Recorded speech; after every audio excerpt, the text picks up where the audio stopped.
everyone, my name is Deepti Sharvastav and welcome to my channel. Here we are discussing class 10 Maths and CRT and we are doing our chapter number 13 on statistics. Before we proceed further, अगर अभी तक आपने मेरे channel को subscribe नहीं किया है तो प्लीज लाइक शेयर सब्सक्राइब जरूर करिए.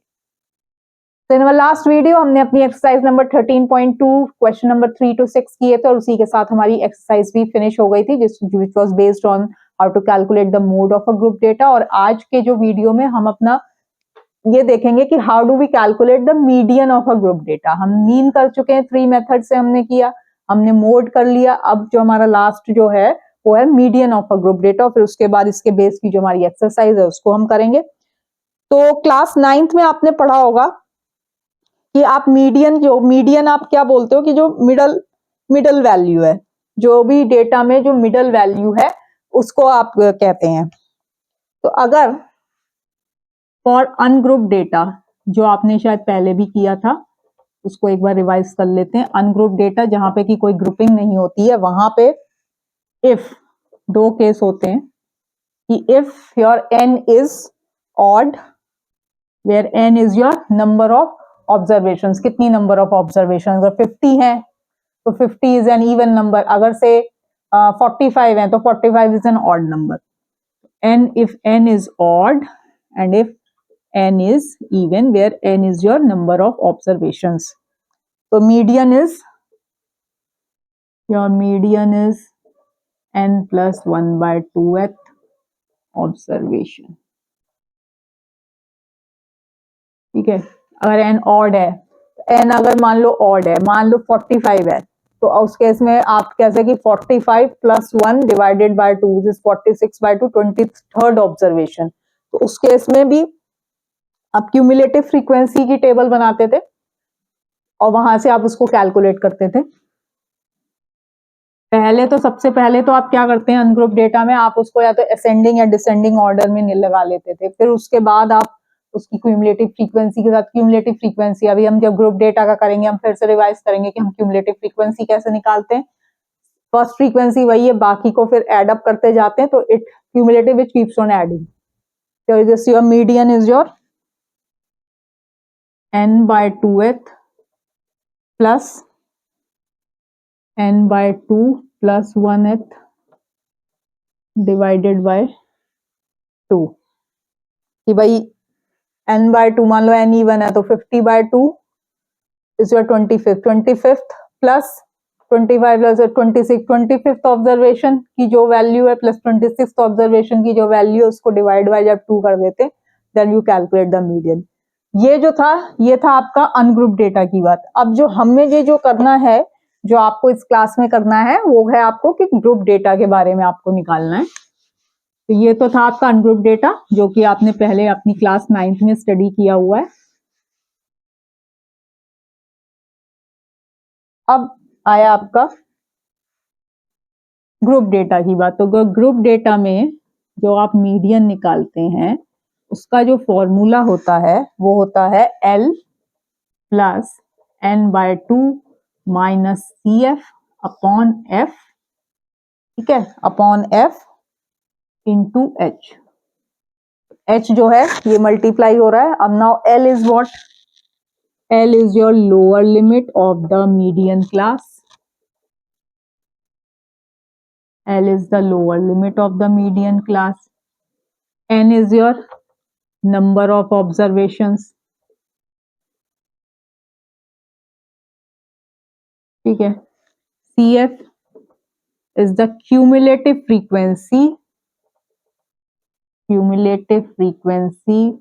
of the class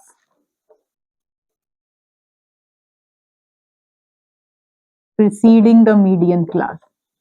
median class से ऊपर वाली जो आपकी क्लास होगी उसकी जो क्यूमुलेटिव फ्रीक्वेंसी होगी वो यहाँ आप CF में लगाएंगे और F इज द फ्रीक्वेंसी. अभी जब क्वेश्चन एक करेंगे उससे समझ में आएगा. Frequency of the median class and H is your class size. ठीक है.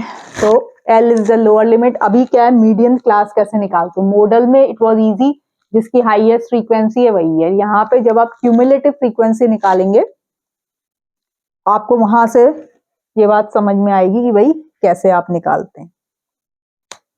चलो, आपकी बुक का एग्जाम्पल है, उसने दिया है below 140, 140 to 145, 145 to 150, 150 to 155, 155 to 160, 160 to 165।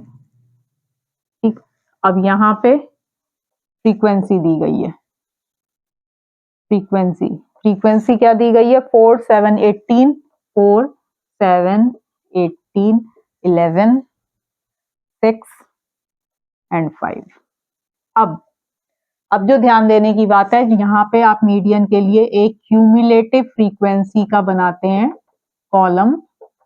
First वाले के तो वही रहता है। अब 4, अब नेक्स्ट वाले की क्या है, 7, उसमें आप पिछली ऐड कर दें तो 7 + 4 इज योर 11। अगले की क्या है, 18, 18 में पीछे की ऐड कर दीजिए, 18 + 11 is 29, then 29 + 11 is 40, then 6 + 40 is 46, then 46, 5 + 46 is 51। So this comes your column of cumulative frequency, जिसमें आप फर्स्ट वाले को ऐसे ही रखते हैं और अगली वाली जो फ्रीक्वेंसी है उसमें फर्स्ट वाले की फ्रीक्वेंसी को ऐड करते चले जाते हैं, पिछले वाले को ऐड करते चले जाते हैं, and then you get your table. यहाँ पे आपका n जो आ रहा है, ये n जो है आपका है 51। अब n/2, अब n/2th कैसे निकालेंगे आप, योर n/2th जो है, n/2th ऑब्जर्वेशन है ये।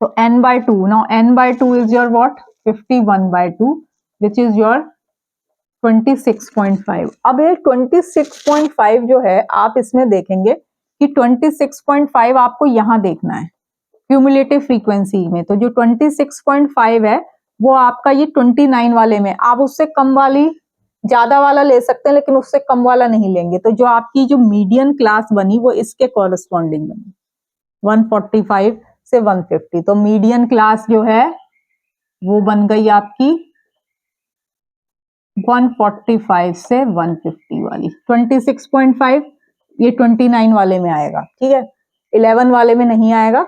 आप उससे ज्यादा वाली, जो उससे नियरेस्ट ज्यादा वाली है उसमें देखेंगे। 145 से 150 हुआ, तो अब L क्या हो गया, lower limit of the median class is your 145, ठीक है। और n/2 क्या है आपका, n/2 आपने कैलकुलेट कर ही लिया, यहीं पर ही अभी 26.5 आ गया। अब CF ध्यान से देखने की बात है, CF जो है is the cumulative frequency of the class which is preceding the median class. इस केस में इस क्लास से ऊपर वाली क्लास ये है और उसकी क्यूमुलेटिव फ्रीक्वेंसी क्या है, 11।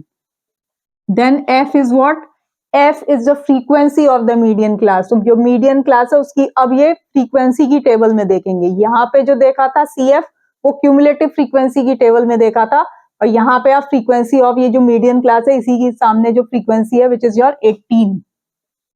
एंड योर H आप देख सकते हैं, H जो है वो आपका 5 है। H जो आया वो आया आपका 5।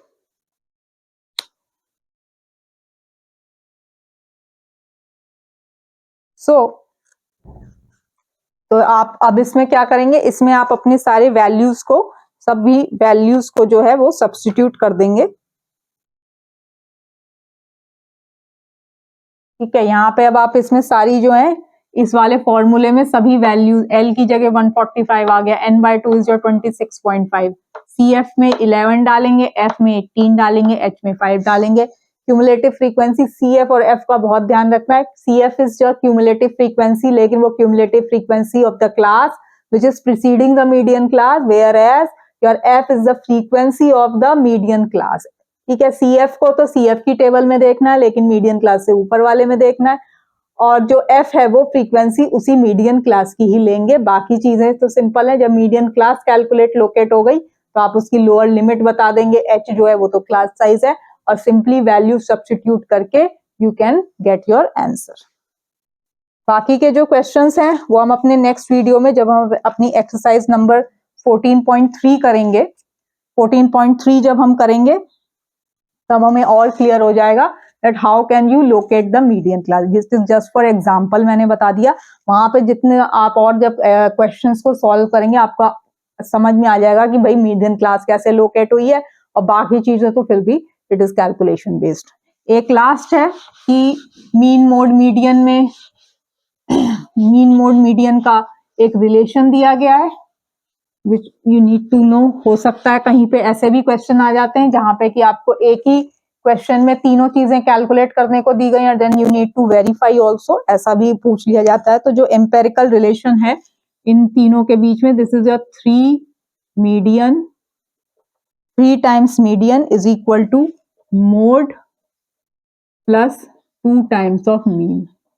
ये एक फॉर्मूला है. 3 times of median is equal to mode plus 2 times of mean.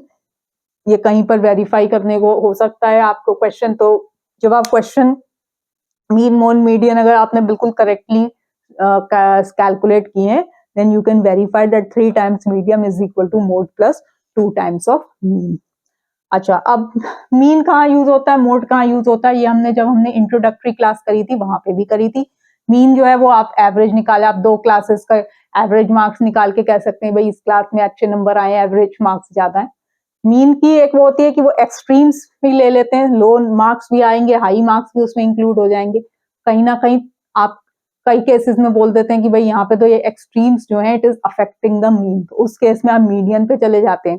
जैसे भाई कोई कंपनी में एक मीडियन सैलरी है, भाई कहीं पे बहुत लो भी होगी, किसी की बहुत हाई भी होगी, लेकिन ऑन एन एवरेज ना बता के, क्योंकि जब आप अगर एवरेज मीन निकालेंगे तो उसमें हाई और लो दोनों एक्सट्रीम्स आ जाते हैं, उससे वो वैल्यू इफेक्ट हो जाती है. तो मीडियन या मिडल मोस्ट जो है जिसको बोलते हैं कि वो आप उसको लेते हैं कि भाई मीडियन सैलरी हमारे यहाँ ये है इस कंपनी की. और मोड एज यू नो, कोई प्रोडक्ट है, भाई मान लीजिए किसी कंपनी ने अपने उसमें 4 प्रोडक्ट्स लॉन्च किए, उसने देखा कि कौन सा सबसे ज्यादा सेल हो रहा है, the product which is having the highest frequency और the product which is having the highest number of buyers is the most successful. तो उस केस में आपने मोड को यूज कर लिया. तो that is the main use of calculating the mean, mode and median, and this is the relation between median, mode and mean. So in our next video we will be starting with our exercise number 13.3, जिसमें कई questions में आपको तीनों ही measures निकालने को बोला जाएगा, कहीं में सिर्फ मीडियन बोला जाएगा, which we will be doing in our next video. So hope आपको मेरी वीडियो अच्छी लगी होगी. अगर अच्छी लगे तो प्लीज लाइक, शेयर, सब्सक्राइब जरूर करिएगा. Thank you so much.